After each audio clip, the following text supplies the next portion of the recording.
जय श्री कृष्ण। ओम नमो भगवते वासुदेवाय नमः। आप सुन रहे हैं पौराणिक अमृतवाणी द्वारा प्रसारित महाभारत कथा। कथा को सुनने के लिए हमारे चैनल को लाइक शेयर एंड सब्सक्राइब करें।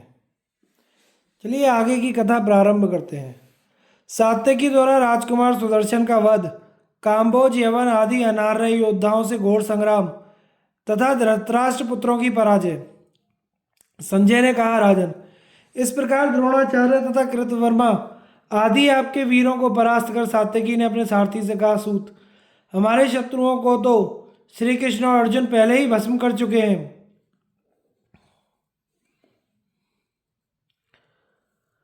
हम तो इनकी पराजय में केवल निमित्त मात्र हैं और पुरुष श्रेष्ठ अर्जुन के मारे हुए योद्धाओं को ही मार रहे हैं। सारथी से ऐसा कहकर वह शिनिकुल भूषण सबोर बाणों की वर्षा करते हुए अपने शत्रुओं पर टूट पड़ा। उसे बढ़ता देखकर राजकुमार सुदर्शन क्रोध में भरकर सामने आया और बलात् उसे रोकने लगा। उसने सात्यकी के ऊपर सैकड़ों बाण छोड़े, परंतु उसने उन्हें अपने पास पहुंचने से पहले ही काट डाला। इसी प्रकार सात्यकी ने सुदर्शन पर जो जो बाण छोड़े उनके उसने भी दो दो तीन तीन टुकड़े कर दिए। फिर उसने धनुष को कान तक तान कर तीन बाण छोड़े। वे सात्यकी के कवच को फोड़कर उसके शरीर में घुस गए। साथ ही चार बाणों से उसने सात्यकी के घोड़ों पर वार किया। तब सात्यकी ने बड़ी फुर्ती से अपने तीखे तीरों द्वारा सुदर्शन के चारों घोड़ों को मारकर बड़ा सिंहनाद किया। फिर एक भल्ल से सुदर्शन के सारथी का सिर काटकर एक क्षुरप्र द्वारा उसका कुंडल मंडित मस्तक भी धड़ से अलग कर दिया।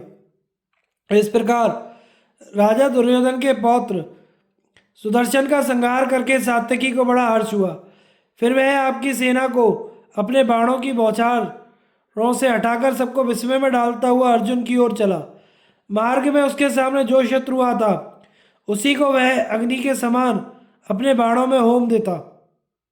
उसके इस अद्भुत पराक्रम की अनेकों अच्छे अच्छे वीर प्रशंसा कर रहे थे। अब उसने अपने सारथी से कहा, मालूम होता है महावीर अर्जुन यहाँ कहीं पास ही है, क्योंकि उनके गांडीव धनुष का शब्द सुनाई दे रहा है। मुझे जैसे जैसे शकुन हो रहे हैं उनसे यही निश्चय होता है कि ये सूर्यास्त्र से पहले ही जयद्रथ का वध कर देंगे। अब तुम थोड़ी देर घोड़ों को आराम कर लेने दो।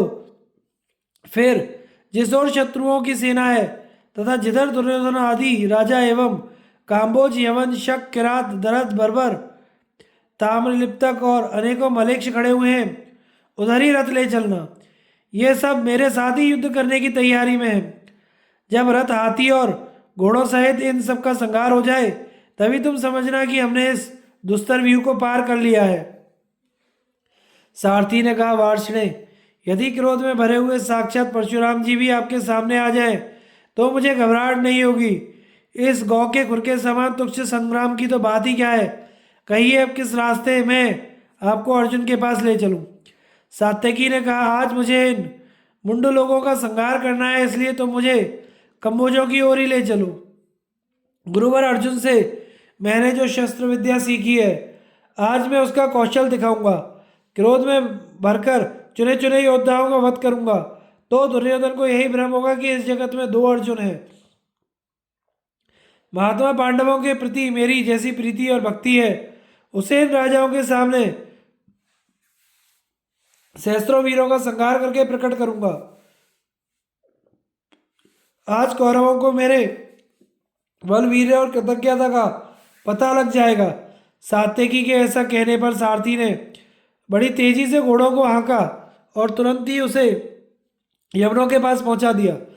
जब उन्होंने सात्यकी को अपनी सेना के समीप आया देखा तो वे बड़ी सफाई से बाणों की वर्षा करने लगे, किंतु सात्यकी ने अपने तीखे बाणों से उनके बाण एवं अन्य अन्य अस्त्रों को बीच में ही काट दिया। वे उसके पास तक फटक ना सके। इसके बाद वह बाणों की वर्षा करके उनके सिर और भुजाओं को काटने लगा। वे बाण उनके लोहे और कांसे के कवचों को फोड़कर शरीरों को छेदते हुए पृथ्वी पर गिरने लगे। इस प्रकार वीर सात्यकी के मारे हुए सैकड़ों मलेच्छ प्राणहीन होकर पृथ्वी पर गिर गए। वह धनुष को कान तक खींचकर जो बाण छोड़ता उनसे एक बार में ही 5 5 6 6 7 7 और 8-8 यमनों का काम तमाम हो जाता था। इस प्रकार उसने हजारों कंबोज, शक, शबर, किरात और बर्बरों को धराशायी करके रणभूमि को मांस और रक्त से लथपथ तथा अगम्य सी कर दिया। सात्विकी के बाणों से मरे हुए उन वीरों से सारी पृथ्वी भर गई। उनमें से जो थोड़े से योद्धा बचे, वे प्राण संकट से भयभीत होकर रणांगन से भाग गए। राजन, इस प्रकार कंबोज यवन शकों की दुर्जय सेना को भगाकर सात्यकी आपके पुत्रों की सेना में घुस गया और उन्हें भी परास्त करके सारथी को रथ बढ़ाने का आदेश दिया। उसे अर्जुन के समीप पहुंचा देख आपके सैनिक और चारण लोग बड़ी प्रशंसा करने लगे। इतने में ही आपका पुत्र दुर्योधन, चित्रसेन, दुशासन, विवंशिति, शकुनी, दुस्सह, दूरदर्शन, कृत ने उसे पीछे से जाकर घेर लिया। पुरुष सिंह सात्यकी को इससे तनिक भी भय नहीं हुआ। वह अर्जुन से भी बढ़कर कुशलता दिखाते हुए उनके साथ युद्ध करने लगा।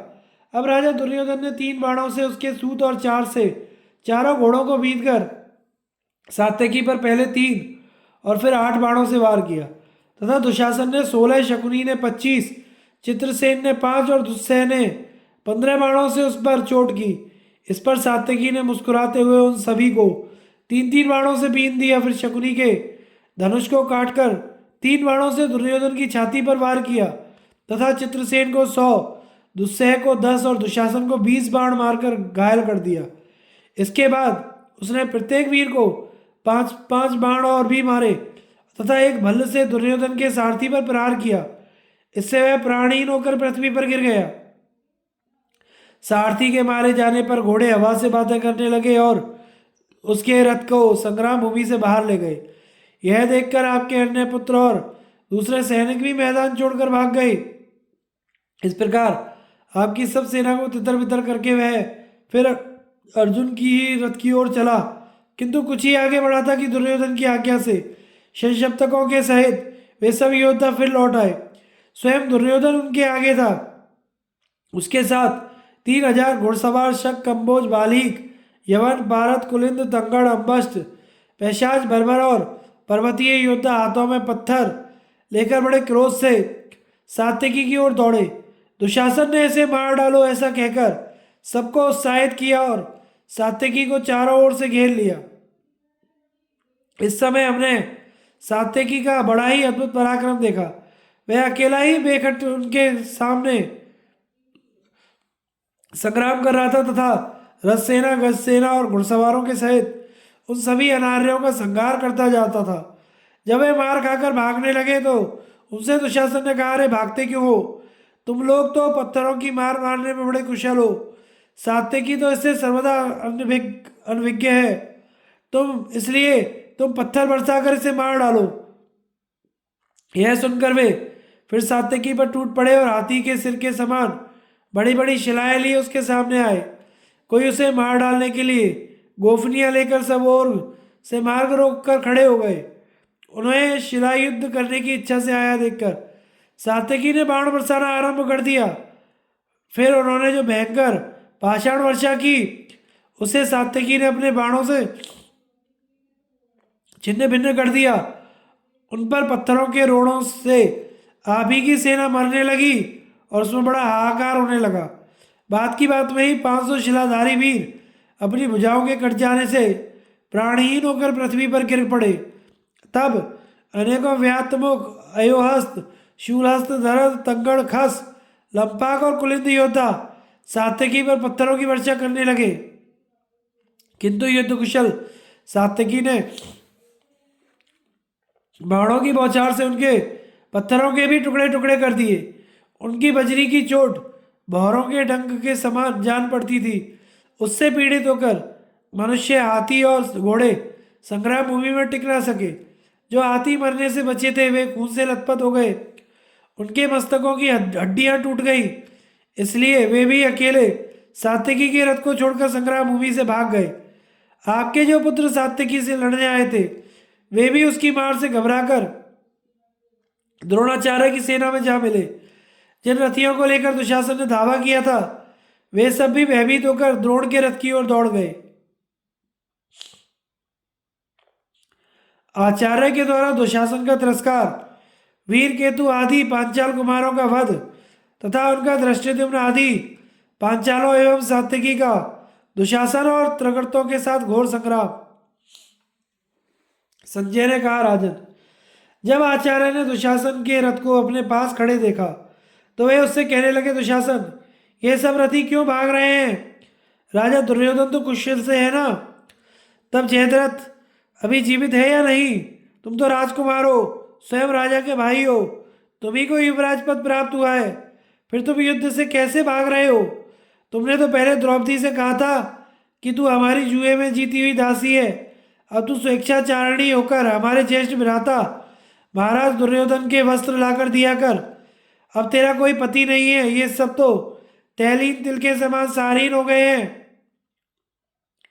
ऐसी ऐसी बातें बनाकर अब तुम युद्ध में पीठ क्यों दिखा रहे हो?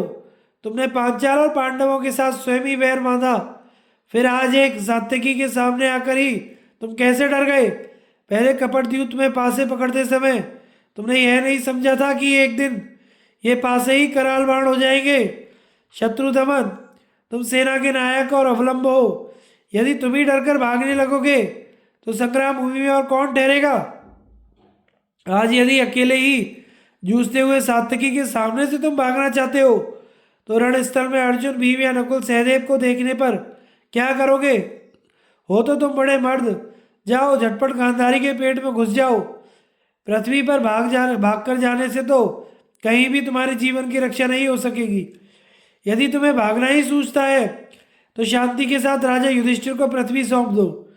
भीष्म जी ने तो पहले ही तुम्हारे भाई दुर्योधन से कहा था कि पांडव लोग संग्राम में अजय हैं, तुम उनके साथ संधि कर लो, मगर उस मंदमती ने उनकी बात नहीं मानी। मैंने तो सुना है कि भीमसेन तुम्हारा खून भी पिएगा, उसका यह विचार पक्का ही होगा और ऐसा ही होकर रहेगा। क्या तुम भीमसेन का पराक्रम नहीं जानते, जो तुमने पांडवों से वैर बांध लिया और आज मैदान छोड़कर भागने लगे?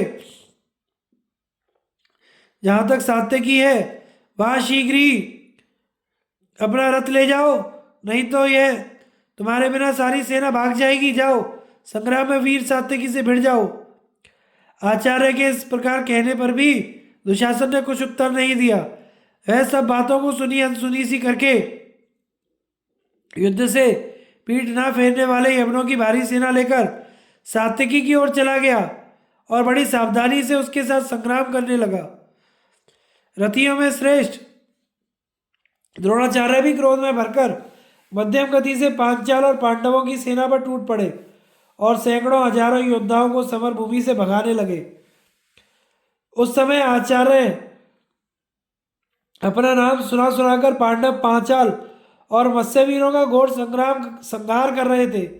जिस समय वे इस प्रकार सेनाओं को परास्त कर रहे थे, उनके सामने परम तेजस्वी पांचाल राजकुमार वीर केतु आया।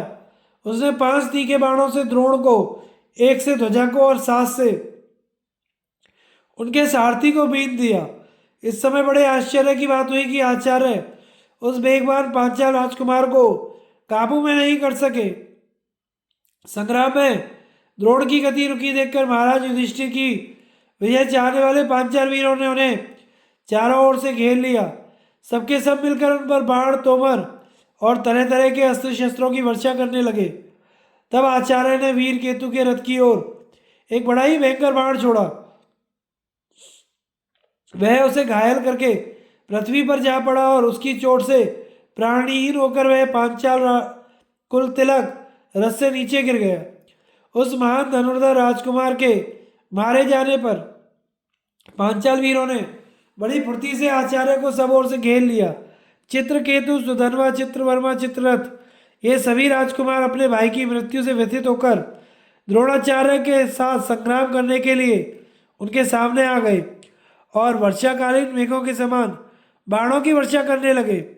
इससे वे प्रवर द्रोण अत्यंत क्रोध में भर गए और उन्होंने उन पर बाणों का जाल सा फैला दिया।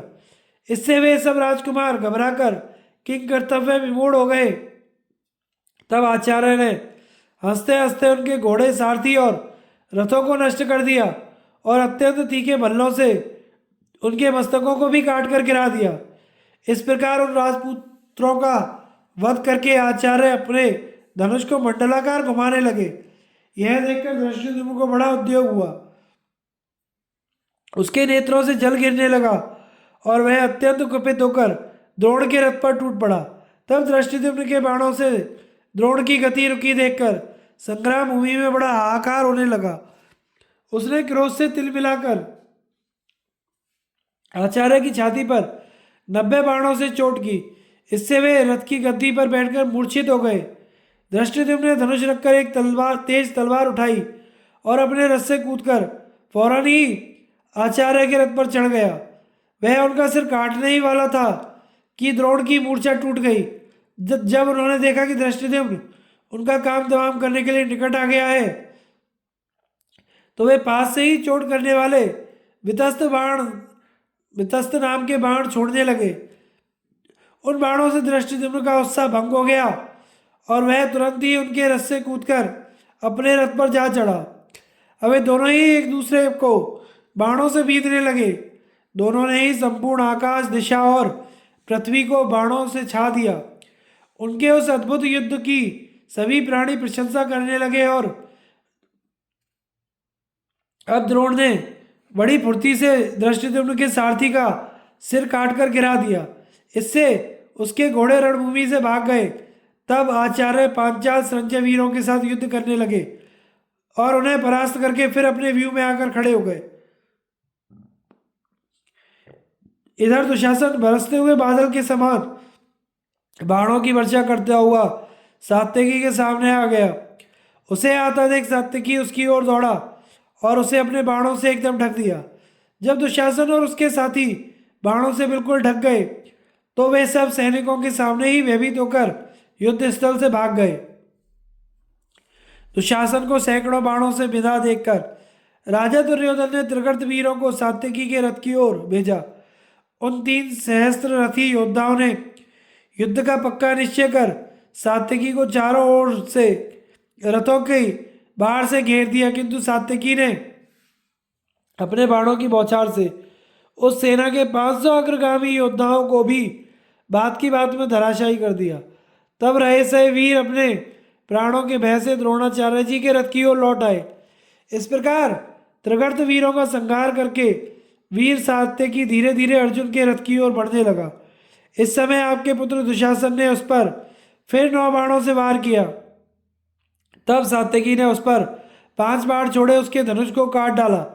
इस प्रकार सबको विस्मय में डालकर वह फिर अर्जुन के रथ की ओर बढ़ने लगा। इससे दुशासन का क्रोध बहुत बढ़ गया और उसने सात्यकी का वध करने के विचार से उस पर एक लोहे की शक्ति छोड़ी, किंतु सात्यकी ने अपने पहने बाणों से उसके सैकड़ों टुकड़े कर दिए। तब दुशासन ने दूसरा धनुष लेकर उसे बाणों से बीन डाला और सिंह के समान गर्जना की। इससे सात्यकी का क्रोध भड़क उठा और उसने दुशासन की छाती को 3 बाणों से घायल कर एक भल्ल से उसके धनुष को और 2 से उसके रथ की ध्वजा तथा शक्ति को काट डाला।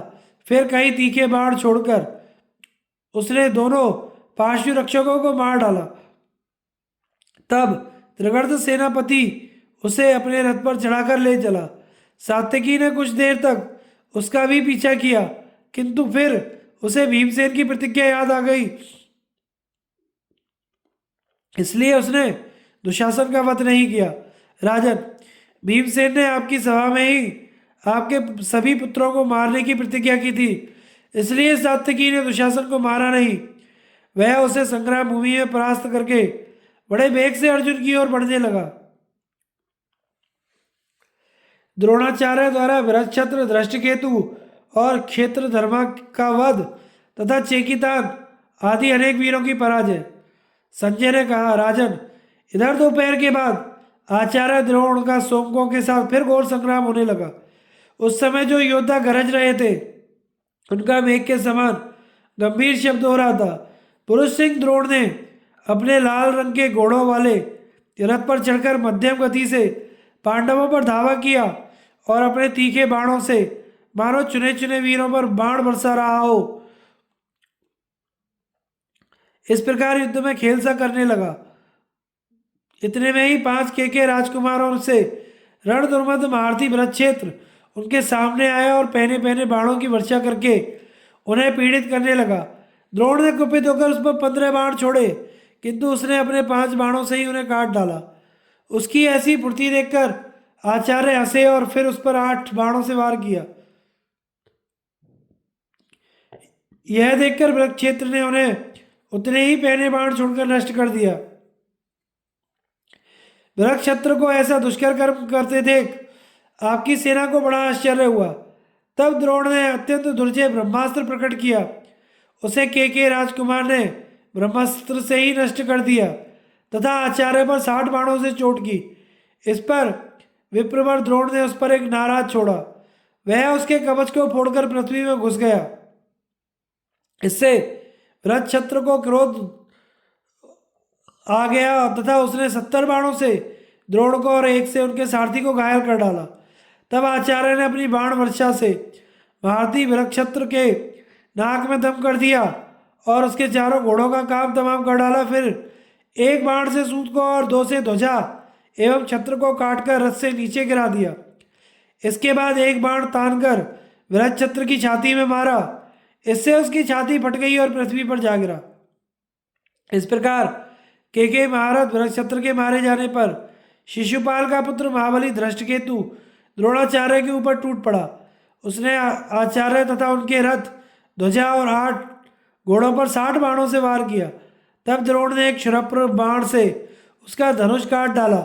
वह महारथी दूसरा धनुष लेकर उन्हें बाणों से बीधने लगा और द्रोण ने 4 बाणों से उसके चारों घोड़ों को मार डाला। फिर हंसते हंसते उसके सारथी का सिर धड़ से अलग कर दिया। इसके बाद 25 बाण धृष्टकेतु पर छोड़े। तब उसने रथ से कूदकर आचार्य पर एक गदा छोड़ी। उसे आते देख उन्होंने हजारों बाणों से उसके टुकड़े टुकड़े कर डाले। इससे खींचकर धृष्टकेतु ने द्रोण पर एक तोमर और शक्ति से वार किया। आचार्य ने 5-5 बाणों से उन दोनों को भी नष्ट कर दिया। फिर उन्होंने उसका वध करने के लिए एक तेज बाण छोड़ा। वह उसके कवच और हृदय को फाड़कर पृथ्वी में घुस गया। इस प्रकार चेदीराज के मारे जाने पर उसके अस्त्र विद्या विशारद पुत्र को बड़ा रोष हुआ। वह उसके स्थान पर आकर डट गया, किंतु द्रोण ने हंसते हंसते उसे भी यमराज के हवाले कर दिया। तब जरासंध का महाबली पुत्र उनके सामने आया। उसने अपने बाणों की बौछारों से रणांगण में द्रोण को अदृश्य कर दिया। उसकी ऐसी फुर्ती देखकर आचार्य ने भी सैकड़ों हजारों बाण बरसाने आरंभ कर दिए। इस प्रकार उस महारथी को रथ में ही बाणों से आच्छादित कर उन्होंने समस्त धनुर्धरों के सामने उसे मार डाला। अब पांचाल, चेदी, संजय, काशी और कौशल इन सभी देशों के महारथी बड़े उत्साह से युद्ध करने के लिए द्रोण पर टूट पड़े। उन्होंने आचार्य को यमराज के पास भेजने के लिए अपनी सारी शक्ति लगा दी, परंतु आचार्य अपने तीखे बाणों से उन्हीं को यमराज के हवाले कर दिया। द्रोण के ऐसे कर्म देखकर महाबली क्षेत्र धर्मा उनके सामने आया और एक अर्धचंद्र बाण से उनका धनुष काट डाला। तब आचार्य ने एक दूसरा धनुष लेकर उस पर एक तीखा बाण चढ़ा उसे कान तक खींचकर छोड़ा। उससे क्षेत्र धर्मा का हृदय फट गया और वह अपने रथ से पृथ्वी पर जा पड़ा। इस प्रकार उस धृष्टद्युम्न कुमार के मारे जाने पर सब सेनाएं कांप उठी। अब आचार्य पर महाबली चेकितान ने आक्रमण किया। उसने द्रोण को 10 बाणों से घायल करके उनकी छाती पर चोट की तथा 4 बाणों से उनके सारथी को 4 से चारों घोड़ों को बीन डाला। तब आचार्य ने 3 बाणों से उसकी छाती और भुजाओं पर वार किया। फिर 7 बाणों से ध्वजा काटकर 3 से सारथी को मार डाला। सारथी के मारे जाने से घोड़े रथ को लेकर भाग गए। इस प्रकार चेकितान के रथ को सारथीहीन देखकर द्रोण वहां एकत्रित हुए चेदी, पांचाल और संजय वीरों को तितर बितर करने लगे। इस समय वे बड़े ही शोभायमान जान पड़ते थे। उनके केश कानों तक पक चुके थे और आयु 85 वर्ष के लगभग हो चुकी थी। इतने वयोवृद्ध होने पर भी वे संग्राम भूमि में 16 वर्ष के बालक के समान विचर रहे थे। महाराज युधिष्ठिर का घबराकर भीमसेन को अर्जुन के पास भेजना तथा भीम का अनेकों धृतराष्ट्र पुत्रों को मारकर अर्जुन के पास पहुंचना। संजय ने कहा, राजन, जब आचार्य पांडवों के व्यू को इस प्रकार जहां तहां से रौंदने लगे तो पांचाल, सोमक और पांडव वीर वहां से दूर भाग गए। अब धर्मराज युधिष्ठिर को अपना कोई सहायक दिखाई नहीं देता था।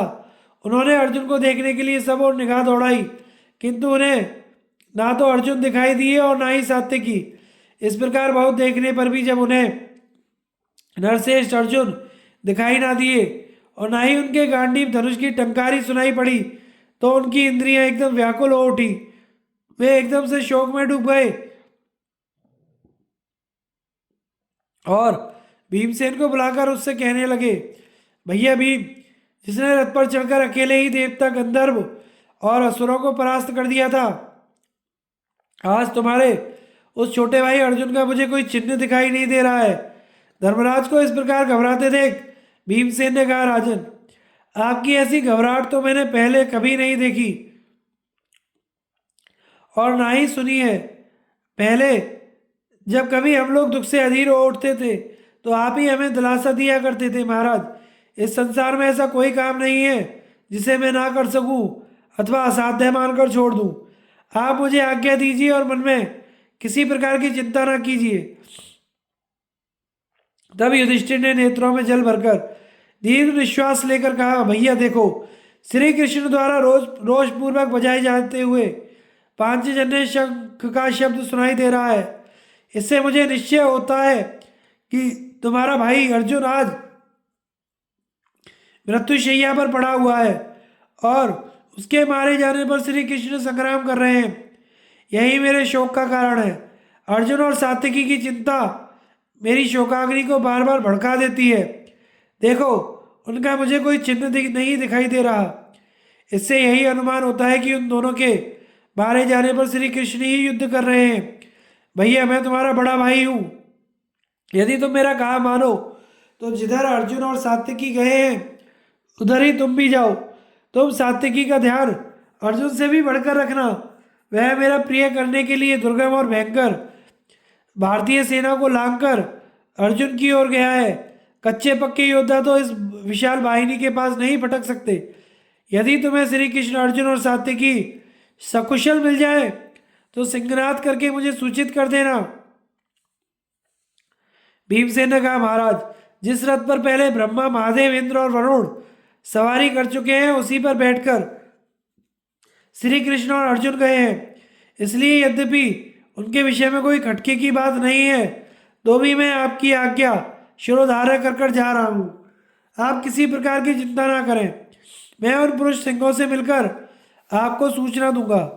धर्मराज से ऐसा कहकर वहां से चलते समय महाबली भीमसेन ने धृष्टद्युम्न से कहा, महाभाव, भारतीय द्रोण जिस प्रकार सारी युक्तियां लगाकर धर्मराज को पकड़ने पर तुले हुए हैं वह तुम्हें मालूम ही है। इसलिए मेरे लिए जितना आवश्यक यहाँ रहकर महाराज की रक्षा करना है उतना अर्जुन के पास जाना नहीं है। यही बात अर्जुन ने भी मुझसे कही थी, किंतु अब मैं महाराज की आज्ञा के सामने कुछ नहीं कर सकता। जहाँ मरणासन जयद्रथ है मुझे वहीं जाना होगा। धर्मराज की आज्ञा मुझे बिना किसी प्रकार की आपत्ति किए माननी होगी। मैं भी अर्जुन और सात्यकी जिस रास्ते से गए हैं उसी से जाऊंगा। सो अब तुम खूब सावधान रहकर धर्मराज की रक्षा करना। तब धृष्टद्युम्न ने भीमसेन से कहा, आप निश्चिंत होकर जाइए, मैं आपकी इच्छा अनुसार ही सब काम करूंगा। द्रोणाचार्य संग्राम में धृष्टद्युम्न का वध किए बिना किसी प्रकार धर्मराज को कैद नहीं कर सकेंगे। यह सुनकर महाबली भीमसेन अपने बड़े भाई को प्रणाम कर उन्हें धृष्टद्युम्न की देखरेख में छोड़कर अर्जुन की ओर चल दिए। चलती बार राजा युधिष्ठिर ने उन्हें हृदय से लगाया और उनका सिर सूंघा। भीमसेन के चलते समय फिर पांचजन्य की घोर ध्वनि हुई। त्रिलोकी को भयभीत करने वाले उस भयंकर शब्द को सुनकर धर्मराज ने फिर कहा, देखो, श्री कृष्ण का बजाया हुआ यह शंख पृथ्वी और आकाश को गुंजा रहा है। निश्चय ही अर्जुन पर भारी संकट पड़ने पर श्री कृष्णचंद्र कौरवों के साथ युद्ध कर रहे हैं। इसलिए भैया भीम, तुम जल्दी ही अर्जुन के पास जाओ। अब भीमसेन शत्रुओं पर अपनी भयंकरता प्रकट करते हुए चल दिए। वे अपने धनुष की डोरी खींचकर बाणों की वर्षा करते हुए कौरव सेना के अग्रभाग को कुचलने लगे। उनके पीछे दूसरे पांचाल और सोमकवीर भी बढ़ने लगे।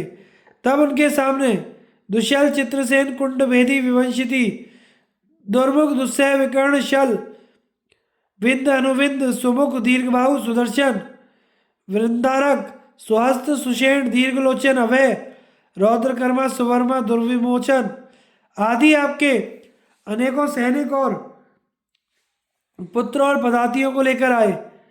उन्हें चारों ओर से घेरने लगे, किंतु भीमसेन बड़ी तेजी से उन्हें पीछे छोड़कर द्रोण की सेना पर टूट पड़े तथा उसके आगे जो गज सेना थी उस पर बाणों की झड़ी लगा दी। पवन कुमार भीम ने बात की बात में उस सारी सेना को नष्ट कर डाला। जिस प्रकार वन में शरभ के गर्जने पर मृग घबराकर भागने लगते हैं, उसी प्रकार वे सब हाथी भयंकर चिंगाड़ करते हुए इधर उधर भागने लगे। इसके बाद उन्होंने फिर बड़े जोर से द्रोणाचार्य की सेना पर धावा किया। आचार्य ने उन्हें आगे बढ़ने से रोका तथा मुस्कुराते हुए एक बाण द्वारा उनके ललाट पर चोट की और फिर वे बोले, भीमसेन, मुझे जीते बिना अपनी शक्ति द्वारा तुम शत्रु की सेना में प्रवेश नहीं कर सकोगे। तुम्हारा भाई अर्जुन तो मेरी अनुमति से ही घुस गया था, किंतु तुम मुझसे पार होकर इसमें नहीं घुस सकोगे। गुरु की यह बात सुनकर भीमसेन की आंखें क्रोध से लाल हो गई और उन्होंने निर्भय होकर कहा, ब्रह्मबंधो, अर्जुन ने आपकी अनुमति से रणांगन में प्रवेश किया हो ऐसी बात नहीं है। वह तो ऐसा दुर्धर्ष है कि इंद्र की सेना में भी घुस सकता है। वह आपका बड़ा आदर करता है। ऐसा करके उसने आपका मान ही बढ़ाया है। मैं दयालु अर्जुन नहीं हूं, मैं तो आपका शत्रु भीम हूं। ऐसा कहकर भीमसेन ने अपनी कालदंड के समान भयंकर गदा उठाई और उसे घुमाकर द्रोणाचार्य पर फेंका। द्रोण तुरंत ही अपने रथ से कूद पड़े और उस गदा ने घोड़े, सारथी, ध्वजा सहित उस रथ को चूर चूर कर डाला और भी कई वीरों का काम तमाम कर दिया। अब आचार्य दूसरे रथ पर चढ़कर व्यू के द्वार पर आ गए और युद्ध के लिए तैयार होकर खड़े हो गए। महापराक्रमी भीमसेन ने क्रोध में भरकर अपने सामने खड़ी हुई रथ सेना पर बाणों की वर्षा करना शुरू कर दिया। इस सेना में जो आपके महारथी पुत्र थे, वे भीमसेन के बाणों से नष्ट होते हुए भी उन पर विजय प्राप्त करने की लालसा से बराबर युद्ध करते रहे। अब दुशासन ने क्रोध में भरकर भीमसेन का काम तमाम कर देने के विचार से उन पर एक अत्यंत तीक्ष्ण लोमयी रथ शक्ति फेंकी, किंतु भीमसेन ने बीच में ही उस महाशक्ति के दो टुकड़े कर दिए। फिर उन्होंने तीन तीखे बाणों से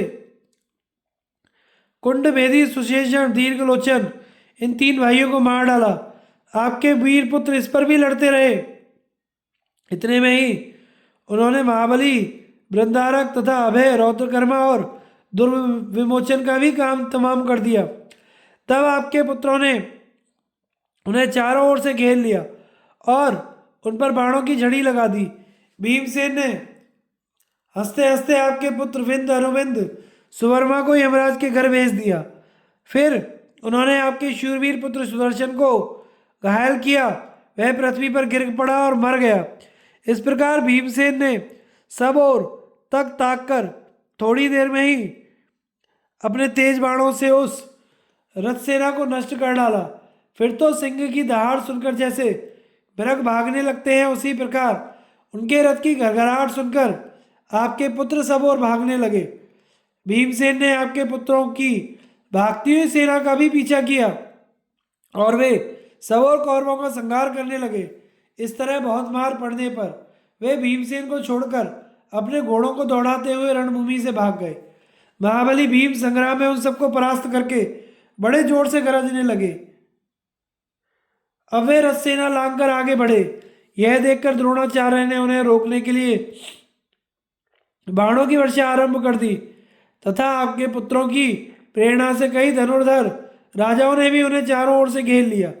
तब भीमसेन ने सिंह के समान गर्जना करते हुए एक भयंकर गदा उठाकर बड़े वेग से उन पर फेंकी। उसने आपके कई सैनिकों का काम तमाम कर दिया। भीमसेन ने गदा से ही आपके अन्य सैनिकों पर भी प्रहार किया।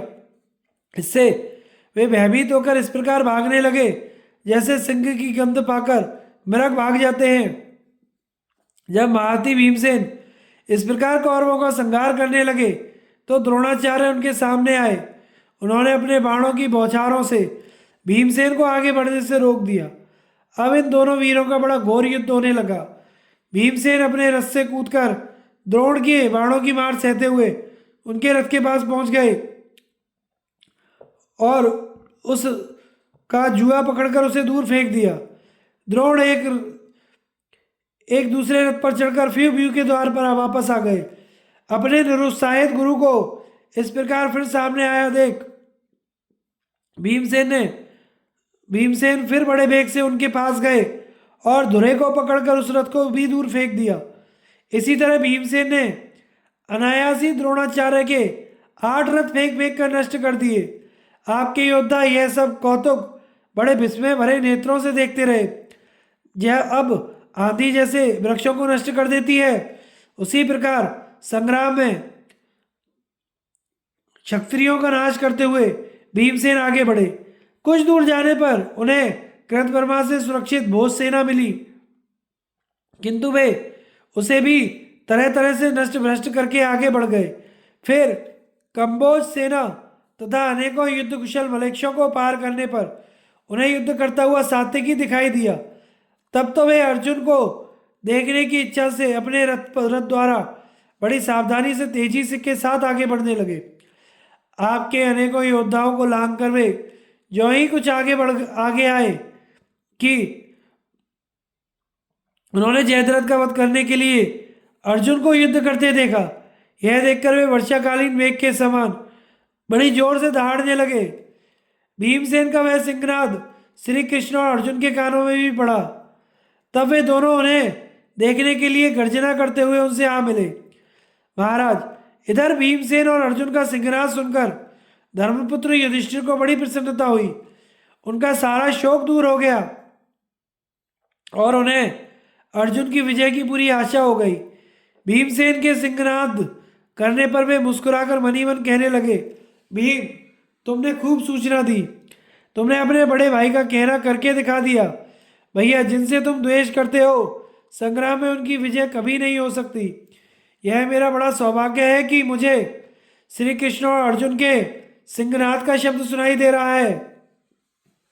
अहो, जिसने इंद्र को जीतकर खांडव वन में अग्नि को तृप्त किया, एक ही धनुष से निवात कवचों को जीत लिया, विराट नगर में गौ हरण के लिए मिलकर आए हुए सब कौरवों को परास्त कर दिया और दुर्योधन को छुड़ाने के लिए गंधर्वराज चित्ररथ को नीचा दिखाया तथा श्री कृष्ण जिसके सारथी हैं, जो मुझे सदा ही परम प्रिय है, वह अर्जुन अभी जीवित है। यह कैसे आनंद की बात है। क्या श्री कृष्ण की रक्षा में सूर्यास्त्र से पहले ही अपनी प्रतिज्ञा को पूरी करके लौटते हुए अर्जुन से मेरी भेंट हो सकेगी। अर्जुन के हाथ से जयद्रथ को और भीम के हाथ से अपने भाइयों को मरा हुआ देखकर क्या मंदबुद्धि दुर्योधन बचे कुचे वीरों की रक्षा के लिए हमसे वैर छोड़कर संधि करना चाहेगा। इस प्रकार एक और तो महाराज युधिष्ठिर करुणाद्र होकर तरह तरह की उधेड़बुन में लगे हुए थे और दूसरी ओर तुमुल संग्राम हो रहा था। भीमसेन के हाथ से कर्ण की पराजय, द्रोण के साथ दुर्योधन की सलाह तथा युधामन्यु और उत्तमौजा के साथ उसका युद्ध। धृतराष्ट्र ने कहा, संजय, मुझे तीनों लोकों में ऐसा कोई वीर दिखाई नहीं देता जो रणंगण में क्रोध से भरे हुए भीम के सामने टिक सके। भला जो रथ उठाकर पटक देता है और हाथी पर हाथी उठाकर दे मारता है, उसके आगे और तो कौन, साक्षात इंद्र भी कैसे खड़ा रह सकता है। मुझे भीम से जैसा वह है वैसा ना अर्जुन से है, ना श्री कृष्ण से, ना सात्यकी से, ना धृष्टद्युम्न से। संजय, यह तो बताओ, जब भीमरूप प्रचंड पावक मेरे पुत्रों को भस्म करने लगा तो किन किन वीरों ने उसे रोका।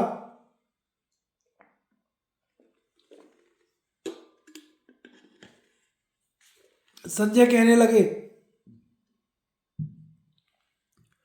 राजन, जिस समय भीमसेन इस प्रकार गरज रहे थे उस समय महाबली कर्ण भी बड़ा भीषण सिंहनाद करता हुआ युद्ध करने के लिए उनके सामने आया। जब भीमसेन ने उसे अपने सामने खड़ा देखा तो वह एकदम क्रोध से तमतमा उठे और उस पर पहने बाणों की वर्षा करने लगे।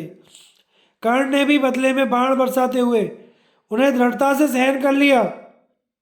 उस समय भीमसेन का भीषण सिंहनाद सुनकर अनेकों योद्धाओं के धनुष पृथ्वी पर गिर गए। बहुतों के हाथों से हथियार छूट गए, किन्हीं किन्हीं के प्राण भी निकल गए तथा उनके जो हाथी घोड़े आदि वाहन थे वे भयभीत और निरुत्साह होकर मलमूत्र त्यागने लगे। यह देखकर कर्ण ने भीमसेन पर 20 बाण छोड़े तथा 5 बाणों से उनके सारथी को बीन दिया। इस पर भीमसेन ने उसका धनुष काट डाला, 10 बाणों से उसे भी घायल कर दिया। फिर उन्होंने बड़े वेग से 3 बाण उसकी छाती में मारे। इस भारी चोट ने कर्ण को कुछ विचलित कर दिया, किंतु फिर भी वह धनुष को कान तक खींचकर भीमसेन पर बाण बरसाने लगा। तब भीमसेन ने एक क्षुरप्र बाण से उसके धनुष की डोरी काट दी तथा एक भल्ल से सारथी को रथ से नीचे गिराकर उसके चारों घोड़ों को धराशायी कर दिया। इससे भयभीत होकर कर्ण तुरंत ही अपने रथ से कूदकर वृषसेन के रथ पर चढ़ गया। इस प्रकार संग्राम में कर्ण को परास्त करके भीमसेन मेघ के समान बड़े जोर से गरजने लगे। उस सिंहनाद को सुनकर धर्मराज समझ गए कि भीमसेन ने कर्ण को परास्त कर दिया है। इससे वे बड़े प्रसन्न हुए। इधर जब आपके पुत्र दुर्योधन ने देखा कि हमारी सेना तितर बितर हो रही है तथा अर्जुन, सात्यकी और भीमसेन जयद्रथ के पास पहुंच चुके हैं और वह बड़ी तेजी से द्रोणाचार्य के पास आया और उनसे कहने लगा, आचार्य चरण, अर्जुन, भीमसेन, सात्यकी ये 3 महारथी हमारी इस विशाल वाहिनी को परास्त करके वे रोक टोक सिंधुराज के समीप पहुंच गए हैं। ये तीनों किसी के काबू में नहीं आए हैं और वहां भी हमारी सेना का संहार कर रहे हैं। गुरुजी, सात्यकी और भीम किस प्रकार आपको परास्त करके निकल गए, यह बात तो समुद्र को सुखा डालने के समान संसार को आश्चर्य में डालने वाली है। जब ये तीनों महारथी आपको लांग कर निकल गए तो मुझे निश्चय होता है कि इस संग्राम में अभागे दुर्योधन नाम का नाश अवश्यम भावी है। खैर, जो होना था सो हो गया। अब आगे के लिए विचारिए। सिंधुराज की रक्षा के लिए हमें जो कुछ करना चाहिए उसका निश्चय करके वैसा ही प्रबंध कीजिए। द्रोण ने कहा, तात, इस समय हमारा जो कर्तव्य है वह सुनो। देखो, पांडवों के 3 महारथी हमारी सेना को लांग कर भीतर घुस गए हैं। इस समय जयद्रथ क्रोध में भरे हुए अर्जुन से बहुत डरा हुआ है। उसकी रक्षा करना हमारा सबसे बड़ा कर्तव्य है। इसलिए हमें प्राणों की परवाह ना करते हुए उसकी रक्षा करनी चाहिए। इस युद्ध द्यूत में हमारी जीत हार उसी के ऊपर अवलंबित है। अतः जहाँ बड़े बड़े धनुर्धर जयद्रथ की रक्षा करने में तत्पर हैं तो वहां शीघ्र ही जाओ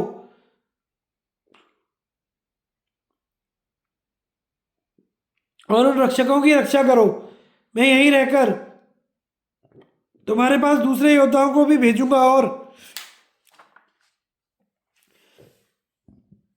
स्वयं पांचाल पांडव तथा संजय वीरों को आगे बढ़ने से रोकूंगा।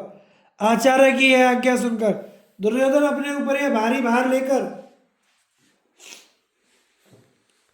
अपने अनुयायियों के सहित तुरंत ही वहां से चल दिया। जिस समय अर्जुन ने कौरव सेना में प्रवेश किया था उस समय कृतवर्मा ने उनके चक्र रक्षक उत्तमौजा और युधामन्यु को भीतर नहीं जाने दिया था। अब वे बाहरी बाहर जाकर बीच में से सेना में घुसकर अर्जुन के पास पहुंच गए। यह देखकर कुरुराज दुर्योधन बड़ी तेजी से उनके पास आया और दोनों भाइयों के साथ डटकर युद्ध करने लगा। तब युधामन्यु ने 30 बाणों से दुर्योधन पर, 20 से उसके सारथी पर और 4 से उसके घोड़ों पर चोट की। दुर्योधन ने एक बाण से युधामन्यु की ध्वजा, एक से उसका धनुष काट डाला, फिर एक बाण से उसके सारथी को रथ से नीचे गिरा दिया और 4 से चारों घोड़ों को बीन डाला। इस पर युधामन्यु ने क्रोध में भरकर 30 बाणों से दुर्योधन के वक्षस्थल पर वार किया तथा उत्तमौजा ने उसके सारथी को बाणों से बींधकर यमराज के घर भेज दिया। तब दुर्योधन ने पांचाल राजकुमार उत्तमौजा के चारों घोड़ों को और दोनों अगल बगल के सारथियों को मार डाला। घोड़े और सारथियों के मारे जाने पर उत्तमौजा बड़ी फुर्ती से अपने भाई युधामन्यु के रथ पर चढ़ गया। वहां से उसने दुर्योधन के घोड़ों पर बहुत से बाण बरसाए, उनसे वे मरकर पृथ्वी पर गिर गए। फिर उसने बड़ी फुर्ती से दुर्योधन के धनुष और तरकस भी काट डाले। तब दुर्योधन रथ से कूद पड़ा और हाथ में गदा लेकर दोनों भाइयों की ओर दौड़ा। उसे आते देख युधामन्यु और उत्तमौजा भी रथ से कूद पड़े।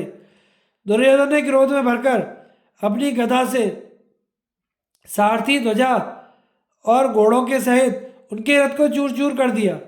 इसके बाद वह तुरंत ही राजा शल्य के रथ पर चढ़ गया। इधर दोनों पांचाल राजकुमार भी दूसरे रथों पर चढ़कर अर्जुन के पास पहुंचे। राजन, इस समय भीमसेन भी कर्ण से अपना पिंड छुड़ाकर श्री कृष्ण और अर्जुन के पास जाने के लिए उत्सुक थे। जब वे उस ओर चलने लगे तो कर्ण ने पीछे से जाकर उन पर बाण बरसाने आरंभ कर दिए और उन्हें ललकार कर कहा, भीम, आज अर्जुन को देखने के लिए उतावले होकर तुम मुझे पीठ दिखाकर कैसे जाते हो? तुम्हारा यह काम कुंती के पुत्रों के योग्य तो नहीं है। जरा मेरे सामने डटकर उस पर बाण वर्षा करो। भीमसेन कर्ण की इस चुनौती को संग्राम भूमि में सह न सके और अपना रथ लौटाकर उसके साथ युद्ध करने लगे। उन्होंने बाण वर्षा करके पहले तो कर्ण के अनुयायियों को समाप्त किया, फिर स्वयं भी उसका भी अंत करने के लिए क्रोध में भरकर तरह तरह से बाण बरसाने लगे। उन्होंने 21 बाण छोड़कर कर्ण के शरीर को बीन दिया। कर्ण ने भी 5-5 बाण मारकर उनके घोड़ों को घायल कर दिया। फिर थोड़ी ही देर में कर्ण के धनुष से छूटे हुए बाणों से भीमसेन तथा उनके रथ, ध्वजा, सारथी सभी आच्छादित हो गए। उसने 64 बाणों से भीमसेन का सुदृढ़ कवच काट डाला तथा उन पर अनेकों मर्मभेदी नाराजों से चोट की। उस समय कर्ण ने बाणों की ऐसी झड़ी लगाई कि उसके बाणों से बिना हुआ भीमसेन का शरीर सेह की कंटकाकीर्ण देह के समान प्रतीत होने लगा। भीमसेन कर्ण के इस बर्ताव को सह ना सके। उनकी आंखें क्रोध से लाल हो गईं और उन्होंने कर्ण पर 25 नाराज छोड़े। इसके बाद उन्होंने उस पर 14 बाणों से और भी चोट की। फिर एक बाण से उसका धनुष काट डाला और बड़ी फुर्ती से सारथी एवं चारों घोड़ों का सफाया कर अनेकों चमचमाते हुए बाण उसकी छाती में मारे। वे उसे घायल करके पृथ्वी पर जा पड़े। कर्ण को अपने पुरुषार्थ का बड़ा अभिमान था, किंतु इस समय उसका धनुष कट चुका था, इसलिए वह असमंजस में पड़ गया। अंत में वह एक दूसरे रथ पर चढ़ने के लिए दौड़ गया। भीमसेन के हाथ से कर्ण की पराजय तथा धृतराष्ट्र के 7 पुत्रों का वध। धृतराष्ट्र ने कहा, संजय, कर्ण ने तो साक्षात महादेव जी के शिष्य परशुराम जी से अस्त्र विद्या सीखी थी और उसमें शिष्य के सभी गुण विद्यमान थे। फिर उसे भीमसेन ने इस प्रकार खेली खेल में कैसे जीत लिया? मेरे पुत्र तो सबसे अधिक कर्ण का ही भरोसा रखते थे। इस समय उसे भीम के सामने से भागता देखकर दुर्योधन ने क्या कहा और महाबली भीम ने इसके बाद किस प्रकार युद्ध किया तथा कर्ण ने उसे संग्राम भूमि में अग्नि के समान प्रज्वलित होते देख क्या किया? संजय ने कहा, राजन, अब दूसरे रथ पर चढ़कर कर्ण भीमसेन की ओर चला। उस समय कर्ण को कुपित देखकर आपके पुत्र तो यही समझने लगे कि अब भीमसेन आग की लपटों में ही गिरने वाले हैं। कर्ण ने धनुष की भयंकर टंकार और तालियों का शब्द करते हुए भीमसेन पर धावा किया। बस दोनों वीर 2 कुपित सिंहों के समान झपटते हुए, 2 बाजों के समान तथा क्रोध में भरे हुए 2 शर्वों के समान परस्पर युद्ध करने लगे। राजन, जुआ खेलने, वन में रहने और विराटनगर में अज्ञातवास करने के समय पांडवों को अनेकों कलेश उठाने पड़े हैं। आपके पुत्रों ने उनका विस्तृत राज्य तथा रत्न आदि हर लिए हैं। अपने पुत्रों की सलाह से आप भी उन्हें निरंतर तरह तरह के कलेश देते रहे हैं। आपने पुत्रों के सहित निरपराधिनी कुंती को लाक्षा भवन में भस्म करने का विचार किया था। आपके दुष्ट पुत्रों ने सभा के बीच में द्रौपदी को तरह तरह से तंग किया था। दुशासन ने उसके केश पकड़कर खींचे और कर्ण ने उससे यह कठोर बात कही थी कि अब ये लोग तेरे पति नहीं है, तू कोई दूसरा पति चुन ले। इन सभी बातों का इस समय भीमसेन को स्मरण हो आया, इसलिए वे अपने प्राणों का मोह छोड़कर धनुष की टंकार करते हुए कर्ण पर टूट पड़े। उन्होंने अपने बाणों के जाल से कर्ण के रथ पर सूर्य की किरणों का पड़ना बंद कर दिया। तब कर्ण ने अपने तीखे बाणों से उस जाल को काटा और 9 बाणों से भीमसेन पर भी चोट की। इसके जवाब में भीमसेन ने फिर कर्ण को बाणों से आच्छादित कर दिया। उन दोनों का रण क्षेत्र उस समय यमलोक के समान भयंकर और दुर्धर्ष हो रहा था। दूसरे महारथी तो उस संग्राम को बड़े विस्मय से देख रहे थे। दोनों ही वीरों ने एक दूसरे पर बाणों की वर्षा करते करते सारे आकाश को बाणमय कर दिया था। उन बाणों की चमक से उसमें चमचमाहट सी होने लगी थी। दोनों ही वीरों के बाणों की भारी मार से घोड़े, हाथी, मनुष्य मर मर कर धरती पर लोटपोट हो रहे थे। राजन, उस समय आपके पुत्रों के अनेकों वीर योद्धा मारे गए और उनमें से कोई तो प्राणहीन होकर गिर रहे थे, कोई गिर चुके थे। इस प्रकार बात ही बात में वह सारी रणभूमि हाथी, घोड़े और मनुष्यों की लोथों से पट गई। राजन, अब क्रोध में भरे हुए कर्ण ने भीम पर 30 बाणों से चोट की। भीम ने 3 बाणों से उसका धनुष काट डाला और एक भल्ल से उसके सारथी को रथ से नीचे गिरा दिया। तब इंद्र जैसे वज्र का प्रहार करते हैं, उसी प्रकार कर्ण ने एक महाशक्ति घुमाकर भीमसेन पर छोड़ी, किंतु भीम ने 7 बाणों से उसे बीच में ही काट डाला तथा कर्ण पर यमदंड के समान तीखे बाणों की वर्षा आरंभ कर दी। कर्ण ने अपना विशाल धनुष खींचकर 9 बाण छोड़े। उन्हें भीमसेन ने 9 बाणों से ही काट डाला। फिर उन्होंने कर्ण के धनुष को भी काट दिया तथा अपने बाणों की बौछार से उसके घोड़ों को मारकर सारथी को भी रथ से नीचे गिरा दिया। इस प्रकार कर्ण को आपत्ति में पड़ा देखकर राजा दुर्योधन ने अपने भाई दुर्जय से कहा, अरे तू शीघ्र ही जा, इस निमुछिया भीम को मारकर कर्ण की सहायता कर। तब दुर्जय ने जो आज्ञा ऐसा कहकर बाणों की वर्षा करता हुआ भीमसेन की ओर चला। उसने 9 बाणों से भीमसेन पर और 8 उनके घोड़ों पर छोड़े। 6 से उनके सारथी को, 3 से ध्वजा को, 7 से स्वयं उनको बीन दिया। इससे भीमसेन का क्रोध भड़क उठा और उन्होंने अपने तेज बाणों से उसके मर्म स्थानों को भेद कर उसे सारथी और घोड़ों सहित यमराज के हवाले कर दिया। दुर्जय की ऐसी दुर्दशा देखकर कर्ण का हृदय भर आया। उसने रोते रोते उसकी प्रदक्षिणा की। इस बीच में भीमसेन ने कर्ण के रथ को तोड़ फोड़ डाला। इस प्रकार अधीन और पुनः पराजित होने पर भी कर्ण एक दूसरे रथ पर चढ़कर फिर भीमसेन के सामने आ गया और उन्हें बाणों से बींधने लगा। भीमसेन ने उस पर 10 बाण छोड़कर फिर 70 बाणों से चोट की। तब कर्ण ने 9 बाणों से भीमसेन की छाती छेद कर एक से उनकी ध्वजा काट डाली। फिर उसने सारे शरीर को फोड़कर निकल जाने वाला अत्यंत तीक्ष्ण बाण छोड़ा। वह भीमसेन को घायल करके पृथ्वी को चीरता हुआ भीतर घुस गया। तब भीमसेन ने एक वज्र के समान कठोर 4 हाथ लंबी 6 कोनी भारी गदा उठाई और उसे फेंककर कर्ण के घोड़ों को मार डाला। फिर 2 बाणों से उसकी ध्वजा काटकर सारथी को भी मार डाला। अब कर्ण अश्विन रथ को छोड़कर अपना धनुष तान कर खड़ा हो गया। इस समय हमने कर्ण का बड़ा ही अद्भुत पराक्रम देखा। वह रथहीन होने पर भी भीमसेन को रोके ही रहा। तब दुर्योधन ने दुर्मुख से कहा, भैया दुर्मुख, देखो भीमसेन ने कर्ण को रथहीन कर दिया है, इसलिए तुम उसके पास रथ पहुंचा दो। यह सुनकर दुर्मुख भीमसेन पर बाणों की वर्षा करते हुए बड़ी तेजी से कर्ण की ओर चला। दुर्मुख को संग्राम भूमि में कर्ण की सहायता करते देख भीमसेन बड़े प्रसन्न हुए और कर्ण को अपने बाणों से रोककर उसी की ओर अपना रथ ले गए। वहां पहुंचकर उन्होंने उसी क्षण 9 बाणों से उसे यमराज के घर भेज दिया।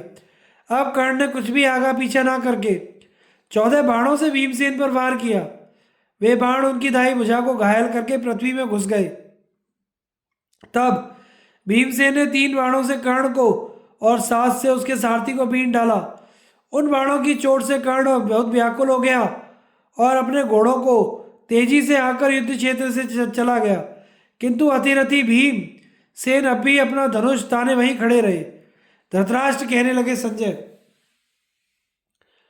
पुरुषार्थ को धिक्कार है, यह तो व्यर्थी है, मैं तो देव को ही मुख्य समझता हूं। देखो, कर्ण ऐसी सावधानी से युद्ध कर रहा था, फिर भी भीम को काबू में नहीं कर सका। दुर्योधन के मुंह से मैंने कई बार सुना था कि कर्ण बलवान है, शूरवीर है, बड़ा धनुर्धर है और परिश्रम को कुछ भी नहीं समझता। इसकी सहायता रहने पर तो देवता भी मुझे संग्राम में नहीं जीत सकेंगे। फिर पांडवों की तो बात ही क्या है। जब उसी दुर्योधन ने भीम के हाथ से परास्त होकर युद्ध से भागते देखा तो क्या कहा, संजय, भला भीम के सामने टिकने का साहस कौन कर सकता है। यह तो संभव है कि कोई पुरुष यमराज के घर से लौट आवे, किंतु भीमसेन के सामने जाकर कोई पीछे नहीं फिर सकता। जो मूर्ख मोह के वशीभूत होकर क्रोध में भरे हुए भीम के सामने गए, वे तो मानो पतंगों के समान आग में ही जा पड़े। भीमसेन ने हमारी सभा में सारे कौरवों के सामने मेरे पुत्रों के वध की प्रतिज्ञा की थी। उसे याद करके कर्ण को पराजित देखने पर दुर्योधन और दुशासन तो डर के मारे उसकी आगे से भाग गए होंगे। कर्ण को रथीन और भीम के हाथ से पराजित देखकर अवश्य ही दुर्योधन को श्री कृष्ण का अपमान करने के लिए पश्चाताप हुआ होगा। युद्ध में भीमसेन के हाथ से अपने भाइयों का वध होता देखकर उसे अपने अपराध के लिए अवश्य ही बड़ा संताप हुआ होगा। भला अपने जीवन की रक्षा चाहने वाला ऐसा कौन प्राणी होगा जो साक्षात काल के समान खड़े हुए भीमसेन के आगे जाएगा। मेरा तो यह निश्चय है कि बड़वानल की ज्वालाओं में पड़कर भले ही कोई बच जाए, किंतु भीमसेन के सामने जाने पर कोई जीवित नहीं बच सकता। इसलिए भैया, अब तो मेरे पुत्रों का जीवन संकट में ही है। संजय ने कहा, कुरुराज, इस महाभय के उपस्थित होने पर आप चिंता करने चले हैं, किंतु इसमें कोई संदेह नहीं है कि संसार के इस भीषण संहार की जड़ ही आप हैं। अपने पुत्रों की बातों में आकर आप ही ने यह महान वैर बांधा है। आपसे बहुत कुछ कहा भी गया, किंतु मरणासन्न पुरुष जैसे हितकारक औषध ग्रहण नहीं करता, उसी प्रकार आपने भी किसी की एक ना सुनी। राजन, आपने स्वयं ही यह दुर्जर कालकूट विष पिया है, इसलिए अब आप ही इसका सारा फल भोगिए। अस्तु, अब जैसे जैसे आगे युद्ध हुआ मैं सुनाता हूं। कर्ण को भीमसेन से के हाथ से परास्त हुआ देखकर आपके 5 पुत्र दुर्मर्शन, दुस्सह, दुर्मर्द, दुर्धर और जय सहन ना कर सके। वे एक साथ भीमसेन पर टूट पड़े। वे उन्हें चारों ओर से घेर कर अपने बाणों से टिट्टी दल के समान सारी दिशाओं को व्याप्त करने लगे। भीमसेन ने उन्हें अकस्मात आते देख हंसते हंसते अगवानी की। जब कर्ण आपके पुत्रों को भीमसेन के सामने जाते देखा तो कर्ण भी वहीं लौट आया। अब कौरव लोग उन्हें सब ओर से घेर कर बाणों की वर्षा करने लगे, किंतु भीमसेन ने 25 ही बाणों में सारथी और घोड़ों सहित उन 5 भाइयों को यमराज के हवाले कर दिया। उस समय हमने भीमसेन का बड़ा ही अद्भुत पराक्रम देखा। वे एक ओर तो बाणों से कर्ण को रोक रहे थे, दूसरी ओर आपके पुत्रों का संहार कर रहे थे। भीमसेन और कर्ण का भीषण संग्राम, 14 धृतराष्ट्र पुत्रों का संहार तथा कर्ण के द्वारा भीम का पराभव। संजय ने कहा, राजन, प्रतापी कर्ण आपके पुत्रों को मरते देख बड़ा ही कुपित हुआ। उसे अपना जीवन भी भारी सा मालूम होने लगा। उसके देखते ही देखते भीमसेन ने आपके पुत्रों को मार डाला। इससे वह अपने को अपराधी सा समझने लगा। इतने में ही भीमसेन ने कुपित होकर कर्ण पर तीखे बाणों की वर्षा करनी शुरू कर दी। तब कर्ण ने मुस्कुराकर भीमसेन को पहले 5 फिर 70 बाणों से घायल कर दिया। इसके जवाब में भीमसेन ने अत्यंत तीक्ष्ण 5 बाणों से कर्ण के मर्म स्थानों को बीत कर एक भल्ल से उसका धनुष काट डाला। इससे कर्ण अत्यंत खिन्नचित्त होकर दूसरा धनुष लेकर भीमसेन पर बाणों की वर्षा करने लगा। इतने में ही भीम ने उसके सारथी और घोड़ों का काम तमाम कर दिया तथा धनुष के 2 टुकड़े कर डाले। अब महारथी कर्ण उस रथ से कूद पड़ा और एक गदा उठाकर क्रोध में भरकर भीमसेन के ऊपर फेंकी, किंतु भीमसेन ने सारी सेना के सामने उसे बीच में ही बाणों से रोक दिया। अब कर्ण ने भीमसेन पर 25 बाण छोड़े और भीम ने 9 बाणों से उसका जवाब भी दिया। वे बाण कर्ण के कवच को फोड़कर उसकी दाएं भुजा में लगे और फिर पृथ्वी पर जा पड़े। इस प्रकार भीमसेन के बाणों से निरंतर आच्छादित होकर कर्ण फिर युद्ध में पीछे हटने लगा। यह देखकर राजा दुर्योधन ने अपने भाइयों से कहा, अरे सब ओर से सावधान रहकर तुरंत ही कर्ण की ओर बढ़ो। भाई की यह बात सुनकर आपके पुत्र चित्र, उपचित्र, चित्राक्ष, चारुचित्र, शरासन, चित्रायुध, चित्रवर्मा बाणों की वर्षा करते हुए भीमसेन पर टूट पड़े, किंतु भीमसेन ने उन्हें आते देख एक एक बाण में ही धराशायी कर दिया। आपके महारथी पुत्रों को इस प्रकार मारा जाते देख कर्ण ने नेत्रों में जल भराया। उसे विदुर जी के वचन याद आने लगे, परंतु थोड़ी ही देर में वह दूसरे रथ पर चढ़कर फिर भीमसेन के सामने आ गया और उन पर बाणों की वर्षा करने लगा। कर्ण के धनुष से छूटे हुए बाणों से वे एकदम ढक गए और उनका शरीर घायल हो गया। इस समय कर्ण इतने वेग से बाण छोड़ रहा था कि उसके धनुष, ध्वजा, उपस्कर, छत्र, ईशादंड और जुए से भी बाणों की वर्षा सी होती जान पड़ती थी। उसके इस प्रबल वेग से सारा आकाश बाणों से छा गया, किंतु जिस प्रकार कर्ण ने भीमसेन को बाणों से आच्छादित कर दिया, उसी प्रकार भीम ने भी उस पर बाणों की झड़ी लगा दी। इस समय संग्राम में भीमसेन का अद्भुत पराक्रम देखकर आपके योद्धा भी उनकी प्रशंसा करने लगे।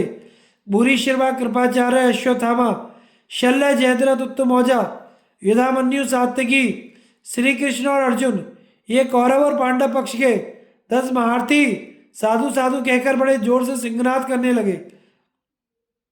तब आपके पुत्र राजा दुर्योधन ने अपने पक्ष के राजा, राजकुमार और विशेषतः अपने भाइयों से कहा, धनुर्धरों, देखो भीमसेन के धनुष से छूटे हुए बाण कर्ण को नष्ट करें, उससे पहले ही तुम उसे बचाने का प्रयत्न करो।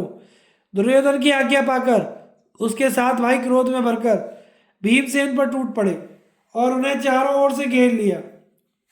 वे भीमसेन पर बाणों की वर्षा करते हुए उन्हें बहुत पीड़ित करने लगे। तब महाबली भीम ने उन पर सूर्य की किरणों के समान चमचमाते हुए 7 बाण छोड़े। वे उनके हृदय को चीरकर उनका रक्त पीकर निकल गए। इस प्रकार उनसे मर्मस्थल बिंध जाने के कारण वे 7 भाई अपने रथों से पृथ्वी पर गिर गए। राजन, इस तरह भीम के हाथ से आपके 7 पुत्र शत्रुंजय, शत्रुसह, चित्र, चित्रायु, दृढ़, चित्रसेन और विकर्ण मारे गए। आपके इन मरे हुए पुत्रों में से पांडुनंदन भीम अपने प्यारे भाई विकर्ण के लिए बहुत ही शोक करने लगे। वे बोले, भाई विकर्ण, मैंने यह प्रतिज्ञा की थी कि मैं धृतराष्ट्र के सारे पुत्रों को मारूंगा, इसी से तुम भी मारे गए। ऐसा करके मैंने अपनी ही प्रतिज्ञा की रक्षा की है। भैया, तुम तो विशेषतः राजा युधिष्ठिर और हमारे हित में ही तत्पर रहते थे। हाय, यह युद्ध बड़ा ही कठोर धर्म है। इसके बाद वे बड़े जोर से सिंहनाद करने लगे। भीमसेन का वह भीषण शब्द सुनकर धर्मराज को बड़ी प्रसन्नता हुई। इधर आपके 31 पुत्रों को खेत रहे देखकर दुर्योधन को विदुर जी का वचन याद आने लगे। वह मन ही मन कहने लगा, विदुर जी ने जो हमारे हित के लिए कहा था वह सब सामने आ गया। बहुत विचार करने पर भी उसे इस समस्या का कोई समाधान ना मिला। राजन, द्यूत क्रीड़ा के समय द्रौपदी को सभा में बुलाकर आपके दुर्बुद्धि पुत्र और कर्ण ने जो कहा था, कृष्ण, पांडव लोग तो अब नष्ट होकर सदा के लिए दुर्गति में पड़ गए हैं, तो कोई दूसरा पति चुन ले, यह उसी का फल सामने आ रहा है। विदुर जी ने बहुत गिड़गिड़ाकर प्रार्थना की, परंतु फिर भी उन्हें आपसे कोई संतोषजनक उत्तर नहीं मिला। अब आप और दुर्योधन उस कुबुद्धि का फल भोगिए। वस्तुतः यह भारी अपराध आपका ही है। धृतराष्ट्र ने कहा, संजय, इसमें विशेषतः मेरा ही अपराध अधिक है, सो आज उसका फल मेरे सामने आ रहा है। यह बात मुझे शोक के साथ स्वीकार करनी पड़ती है, किंतु जो होना था सो हो गया। अब इस विषय में क्या किया जाए? अच्छा, मेरे अन्याय से इसके आगे वीरों का संहार किस प्रकार हुआ सो मुझे सुनाओ। संजय ने कहा, महाराज, महाबली कर्ण और भीम मेघ जैसे जल बरसाते हैं, उसी प्रकार बाणों की वर्षा कर रहे थे। भीम के नाम से अंकित अनेकों बाण कर्ण का प्राणांत सा करते हुए इसके शरीर में घुस जाते थे। इसी प्रकार कर्ण के छोड़े हुए सैकड़ों हजारों बाण भी वीरवर भीमसेन को आच्छादित कर रहे थे। भीम के धनुष से छूटे हुए बाणों से आपकी सेना का संहार हो रहा था। युद्ध में मरे हुए हाथी, घोड़े, मनुष्यों के कारण सारी रणभूमि आंधी से उखड़े हुए वृक्षों से पटी सी जान पड़ती थी। आपके योद्धा भीमसेन की बाणों की मार से व्याकुल होकर मैदान छोड़कर भागने लगे। तब कर्ण और भीमसेन के बाणों से व्यथित होकर सिंधु, सौवीर और कौरवों की सेना युद्ध स्थल से दूर जा खड़ी हुई। इस समय रण में मरे हुए हाथी, घोड़े और मनुष्यों के रुधिर से उत्पन्न हुई भयंकर नदी बह निकली। उसमें मरे हुए हाथी, घोड़े और मनुष्य तैरने लगे। राजन, अब कर्ण ने भीमसेन पर 3 बाणों से वार करके अनेकों चित्र विचित्र बाणों की वर्षा आरंभ कर दी। तब भीमसेन ने एक अत्यंत तीक्ष्ण कर्णी नामक बाण से कर्ण के कान पर प्रहार किया। इससे उसका कुंडल मंडित कान कटकर पृथ्वी पर गिर गया। इसके बाद भीमसेन ने एक बाण से उसकी छाती पर वार करके 10 बाण और भी छोड़े। वे उसके ललाट फोड़कर घुस गए। इस प्रकार अत्यंत घायल हो जाने से कर्ण को मूर्छा आ गई और उसने रथ के कुबड़ का सहारा लेकर नेत्र मूंद लिए। थोड़ी देर में जब चेत हुआ तो वह क्रोध में भरकर बड़े विवेक से भीमसेन के रथ की ओर दौड़ा और उन पर 100 बाण छोड़े। तब भीमसेन ने एक क्षुरप्र बाण से उसके धनुष को काटकर बड़ी गर्जना की। कर्ण ने दूसरा धनुष लिया, किंतु भीमसेन ने उसे भी काट डाला। इसी प्रकार उन्होंने एक एक करके कर्ण के 18 धनुष काट डाले। कर्ण ने देखा कि भीमसेन ने सिंधु, सौवीर और कौरवों के अनेकों योद्धाओं को मार डाला है तथा उनके मारे हुए हाथी, घोड़े और मनुष्यों से सारी रणभूमि पटी हुई है। तो उसे बड़ा क्रोध हुआ और वह भीम पर बड़े तीखे तीखे बाणों की वर्षा करने लगा। किंतु भीमसेन ने उनमें से प्रत्येक को 3-3 बाण मारकर काट डाला और उस पर भीषण बाण वर्षा आरंभ कर दी। अब कर्ण ने अपने अस्त्र कौशल से अनेकों बाण छोड़कर भीमसेन के तरकश, धनुष, प्रत्यंचा एवं घोड़ों की रास और जोतों को काट डाला तथा उनके घोड़ों को मारकर 5 बाणों से सारथी को भी घायल कर दिया। वह सारथी तुरंत ही कूदकर युधामन्यु के रथ पर जा बैठा। कर्ण ने हंसते हंसते भीमसेन के रथ की ध्वजा और पताकाएं भी उड़ा दी। इस प्रकार धनुष न रहने पर भी महाबाहु भीम ने एक शक्ति उठाई और उसे क्रोध में भरकर कर्ण के रथ पर छोड़ा। कर्ण ने 10 बाण छोड़कर उसे बीच में ही काट डाला। अब भीमसेन ने हाथ में ढाल और तलवार ले ली और तलवार घुमाकर कर्ण के रथ पर फेंकी। वह प्रत्यंचा सहित कर्ण के धनुष को काटकर पृथ्वी पर जा पड़ी। तब कर्ण दूसरा धनुष लेकर भीम को मार डालने के विचार से उन पर बाण वर्षा करने लगा। कर्ण के बाणों से व्यथित होकर भीमसेन आकाश में उछले। यह अद्भुत कर्म देखकर कर्ण बहुत घबरा गया और उसने रथ में छिपकर अपने को भीमसेन के वार से बचा लिया। भीम ने जब यह देखा कि कर्ण घबरा कर रथ के पिछले भाग में छिपा हुआ है तो वे उसकी ध्वजा पकड़कर खड़े हो गए और गरुड़ जैसे सर्प को खींचे उसी प्रकार कर्ण को रथ से बाहर खींचने का प्रयत्न करने लगे। तब कर्ण ने उन पर बड़े वेग से धावा किया। भीमसेन के शस्त्र समाप्त हो चुके थे, इसलिए वे कर्ण के रथ के रास्ते से बचने के लिए अर्जुन के मारे हुए हाथियों की लोथों में छिप गए। फिर उस पर प्रहार करने के लिए उन्होंने एक हाथी को उठा लिया, किंतु कर्ण ने अपने बाणों से उसके टुकड़े टुकड़े कर दिए। तब भीमसेन ने उन टुकड़ों को ही फेंकना शुरू किया तथा और भी रथ के पहिए या घोड़े जो चीज दिखाई दी उसी को उठाकर कर्ण पर फेंकने लगे। परंतु वे जो भी चीज फेंकते कर्ण उसी को काट डालता। अब भीमसेन ने घूंसा तानकर उसी से कर्ण का काम तमाम करना चाहा, परंतु फिर अर्जुन की प्रतिज्ञा याद आ जाने पर उन्होंने समर्थ होने पर भी उसे मार डालने का विचार छोड़ दिया।